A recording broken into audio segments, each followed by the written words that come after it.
সিলেট ও কুমিল্লায় হামের উপসর্গ নিয়ে আরও ৩ শিশুর মৃত্যু হয়েছে। রবিবার সিলেট ওসমানী মেডিকেল কলেজ হাসপাতালে ভর্তি অবস্থায় মারা যায় ২ শিশু। এদের একজনের বয়স ৯ মাস ও আরেকজনের বয়স ১০ মাস। এ নিয়ে সিলেট হাম ও হামের উপসর্গের মৃতের সংখ্যা বেড়ে দাঁড়িয়েছে ৩৭ জনে। গত ২৪ ঘন্টায় সিলেটের বিভিন্ন হাসপাতালে হাম ও হামের উপসর্গ নিয়ে ভর্তি হয়েছে ৭৩ রোগী। বর্তমানে সিলেটের বিভিন্ন হাসপাতালে ভর্তি রয়েছে ২৭৫ জন রোগী। তবে এই সময়ে নমুনা পরীক্ষায় সিলেট বিভাগে নিশ্চিত হামে আক্রান্ত রোগী শনাক্ত হয়নি। মারা যাওয়া শিশুদের অধিকাংশই হৃদরোগ, নিউমোনিয়া, শ্বাসকষ্ট ও জন্ডিস সহ বিভিন্ন জটিল রোগে ভুগছিল।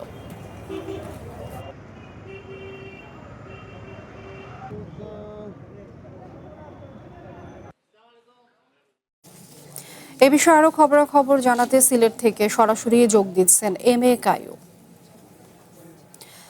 কায়ুম, সিলেটে হামের মৃত্যুর বাড়ার কারণ কি আসলে, এবং এ বিষয়ে চিকিৎসকরা কি বলছেন?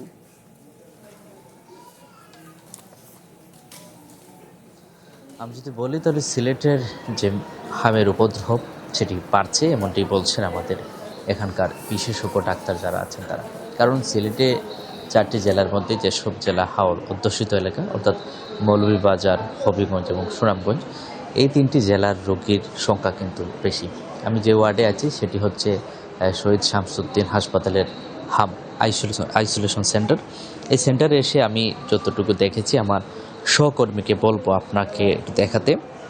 এখানে সুনামগঞ্জের ধীরাই, শাল্লা, এই সব হাওর যেসব অধ্যুষিত এলাকা আছে সেই এলাকার রোগীর সংখ্যা বেশি। আমি আরেকটু বিষয় যুক্ত করি, আমি অনেক শিশু পেয়েছি যারা একবার হাম উপসর্গ নিয়ে তারা ভর্তি হয়েছে, চিকিৎসা হয়েছে এবং সেটি ঠিক হয়ে যাওয়ার পরেও কিন্তু আবারও হামের উপসর্গ দেখা দিয়েছে বা হামের আক্রান্ত হয়েছে।